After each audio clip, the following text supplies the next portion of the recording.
ខ្ញុំបាទសូមធ្វើការអនុញ្ញាតគោរពនិងជម្រាបសួរពុកម៉ែបងប្អូននិងទស្សនិកជនជាទីគោរពថ្ងៃនេះជួបជាមួយនឹងខ្ញុំបាទ MC Play ខ្ញុំបាទសូមលើកយកនៅជោគជាតារាសីប្រចាំថ្ងៃអាទិត្យ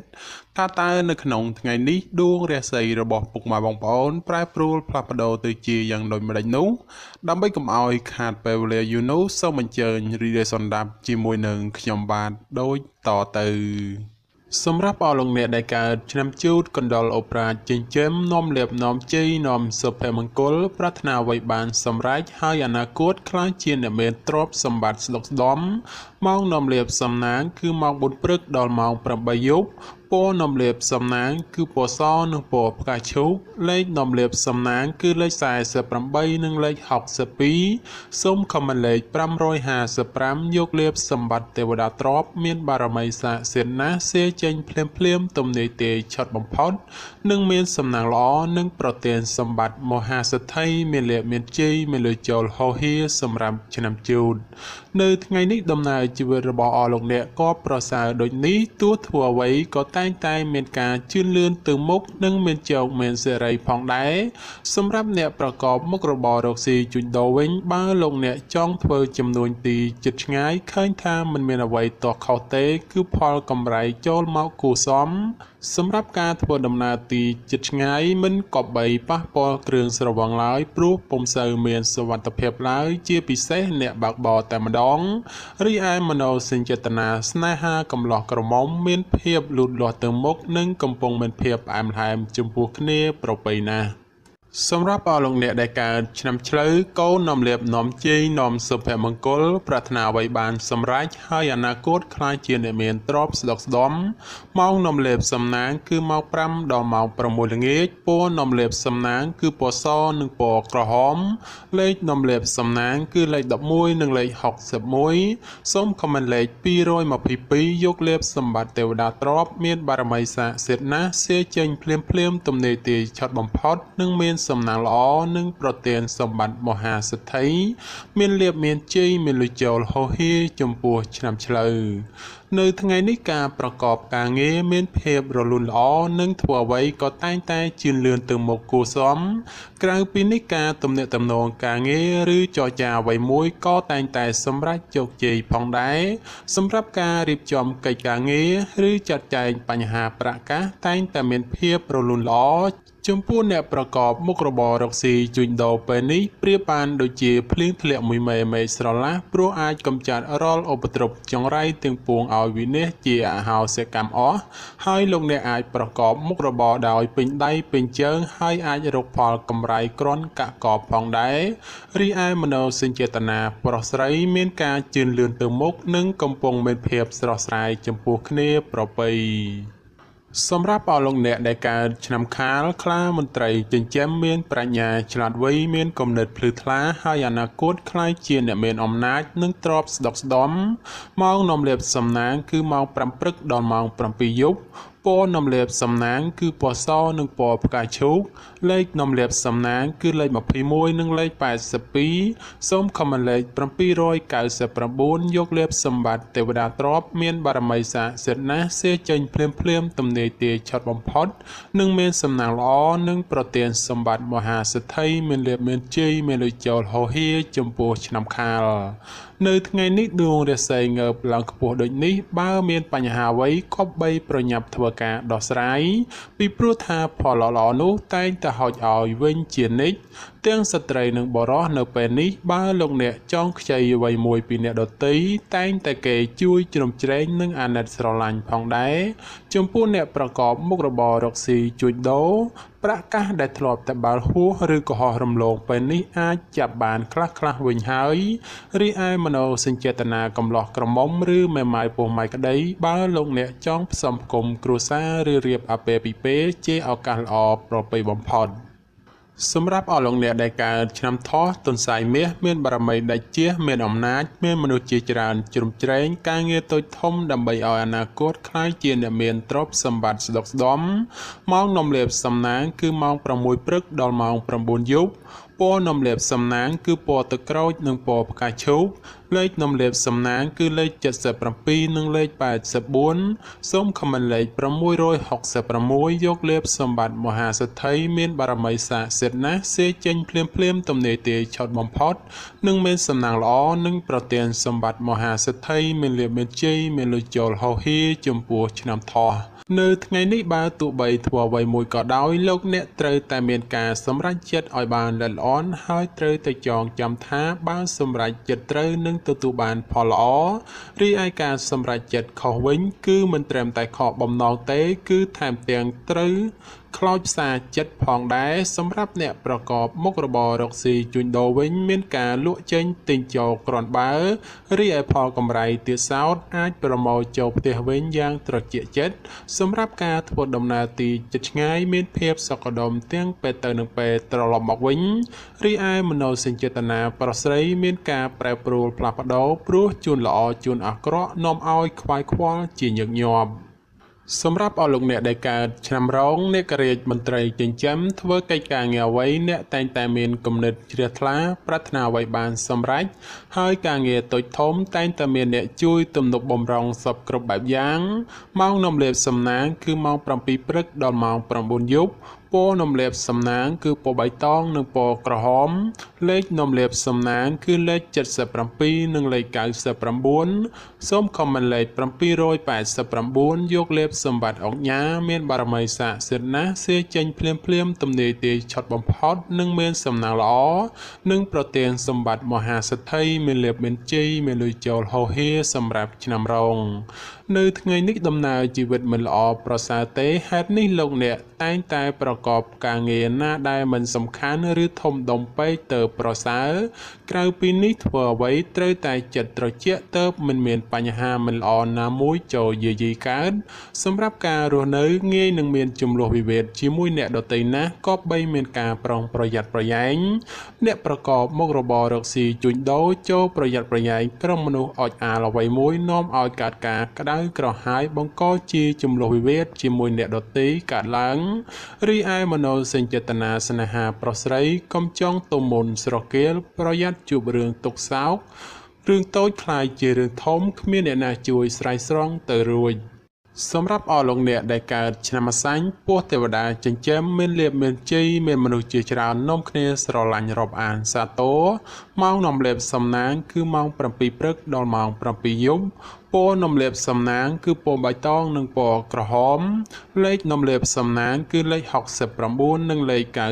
99សូមខមមិនលេខ888យកលាបសម្បត្តិអភិជនលុយរយលានមានបារមីស័ក្តិសិទ្ធិណាស់សេចេញភ្លាមទំនេរទាយឆត់បំផុតនិងមានសំណាងល្អនិងប្រទានសម្បត្តិមហាសិទ្ធិមានលាបមានជ័យមានលុយចូលហោហៀសម្រាប់ឆ្នាំម្សាញ់នៅថ្ងៃនេះបើលោកអ្នកចង់ណាត់ជួបនរណាម្នាក់ឬក៏ចង់ចរចាអ្វីមួយតែងតែផ្ដល់ផលល្អជាពិសេសអាចឆាប់ចោះសម្រងគ្នាថែមទៀតផង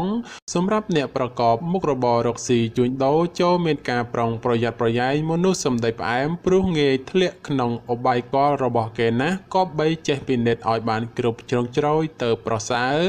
រីឯមនោសញ្ចេតនាប្រុសស្រីថ្ងៃនេះមិនល្អទេចូលប្រយ័ត្នប្រយែងអ្នកទី3ចូលមកអុកឡុកនាំឲ្យកើតបញ្ហាណាមួយឈានដល់ជីវិត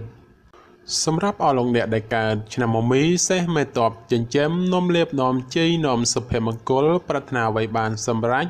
ម៉ោងនំលាបសំណាងគឺម៉ោង4ព្រឹកដល់ម៉ោង7យប់ពណ៌នំលាបសំណាងគឺពណ៌បៃតងនិងពណ៌ក្រហមលេខនំលាបសំណាងគឺលេខ69និងលេខ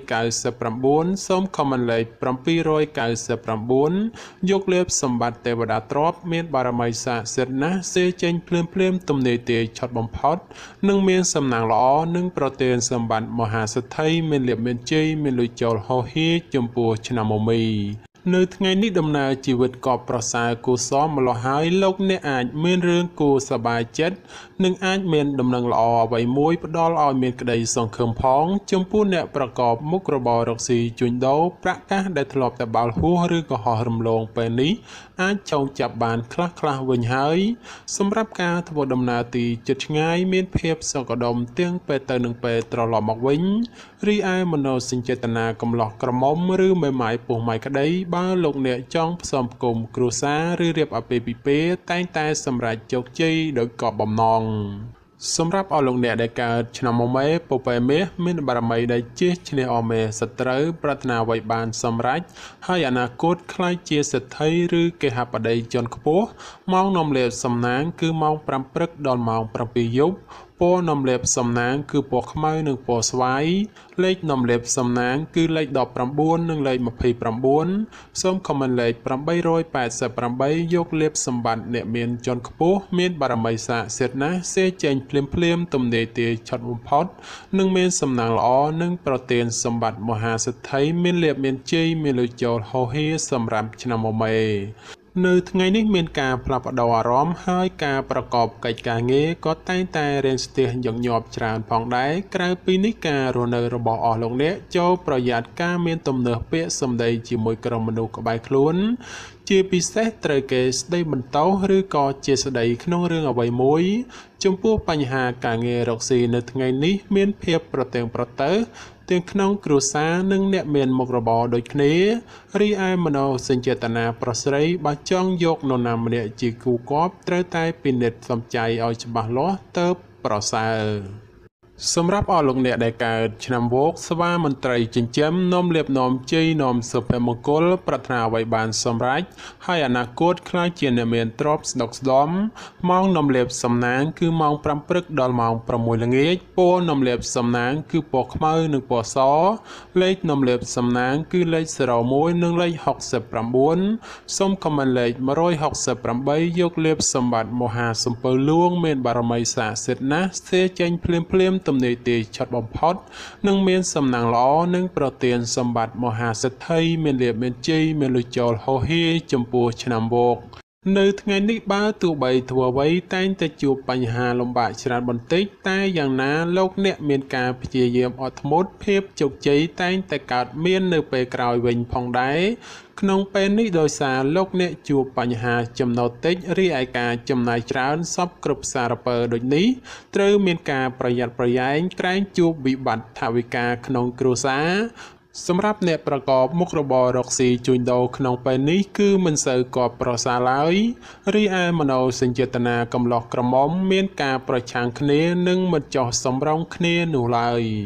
សម្រាប់អស់លោកអ្នកដែលកើតឆ្នាំរកាមន់មាសប្រាក់នាំលៀបនាំសំណាងអូបរ៉ាចិញ្ចឹមមានសំណាងល្អឈ្នះអមេសត្រូវប្រាថ្នាអ្វីបានសម្រេចហើយអនាគតខ្លាចជាសេដ្ឋីគេហបតីឬក៏អ្នកមានជាន់ខ្ពស់ម៉ោងនាំលៀបសំណាងគឺម៉ោង8ព្រឹកដល់ម៉ោង7យប់ពណ៌នាំលេបសំណាងគឺពណ៌លឿងនិងពណ៌ផ្កាឈូកលេខនាំលេបសំណាងគឺលេខ01និងលេខ69សូមខមមិនលេខ777យកលេបសម្បត្តិអ្នកមានជាន់ខ្ពស់មានបារមីស័ក្តិសិទ្ធិណាស់សេចេញភ្លាមទំនេរទាឆាត់បំផុតនិងមានសំណាងល្អនិងប្រទានសម្បត្តិមហាសិទ្ធិមានលៀបមានជ័យមានលុយចូលហោហៀចំពោះឆ្នាំរកានៅថ្ងៃនេះដំណើរជីវិតរបស់អស់លោកអ្នកមិនក៏ប្រសើរប៉ុន្មានទេម្ល៉េះហើយរាល់ការបំពេញកិច្ចការងារតូចធំមិនត្រូវបំពេញឬក៏បីមានការប្រុងប្រយ័ត្នប្រយែងបន្តិចក្រៅពីនេះបើលោកអ្នកមានការពឹងពាក់ឲ្យនរណាធ្វើអ្វីមួយក៏បីចេះត្រួតពិនិត្យមនុស្សនោះឲ្យបានមែនតែនចំពោះអ្នកប្រកបមុខរបរជួញដូរទោះជួញទីជិតឆ្ងាយផលចំណូលបានហូរចូលតក់គ្រាន់បំពេញបំពងផងដែររីឯបញ្ហាសម្ព័ន្ធស្នេហាកំឡោះក្រមុំមានភាពផ្អែមល្ហែមនិងស្រស់ស្រាយចំពោះគ្នាប្រពៃណាស់ចំពោះអស់លោកអ្នកដែលកើតឆ្នាំចសំណក់នាំលៀបនាំសំណាងអូបរ៉ាចិញ្ចឹមមានសំណាងឈ្នះអស់មេសត្រូវប្រាថ្នាអ្វីបានសម្រេចហើយអនាគតខ្លាចជាសេដ្ឋីកហបតីជាន់ខ្ពស់ម៉ោងនាំលៀបសំណាងគឺម៉ោង8ព្រឹកដល់ម៉ោង7យប់ពណ៌នាំលេបសំណាងគឺពណ៌លឿងនិងពណ៌ទឹកក្រូចលេខនាំលេបសំណាងគឺលេខ45និងលេខ66សូមខមលេខ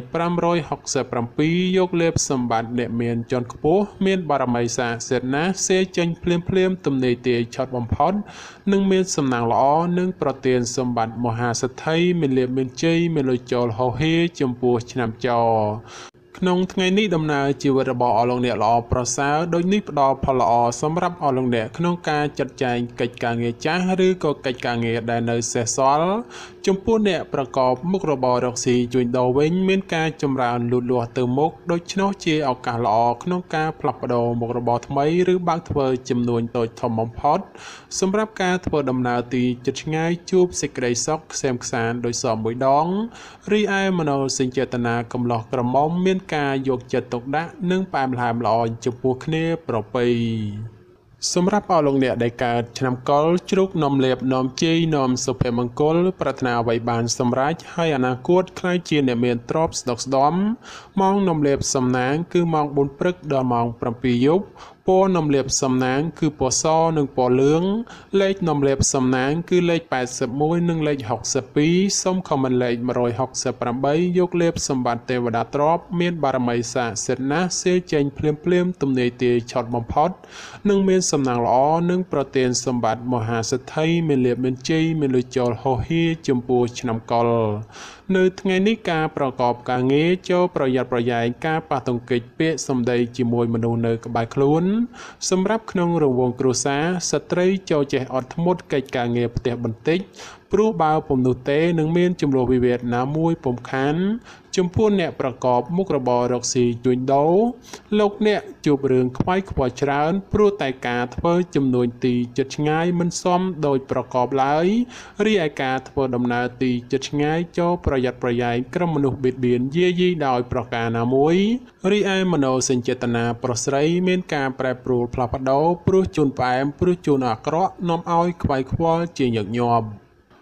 បាទចំពោះជោគជាតារាសីប្រចាំឆ្នាំទាំង12ខ្ញុំបាទក៏សូមបញ្ចប់ត្រឹមតែប៉ុណ្ណេះជាចុងក្រោយប្រសិនបើមានពាក្យលើសលួសខ្វះខាតត្រង់ប្រការណាមួយសូមពុកម៉ែបងប្អូនជួយអធ្យាស្រ័យដល់រូបខ្ញុំបាទផងហើយខ្ញុំបាទក៏សូមអរគុណនិងសូមជម្រាបលា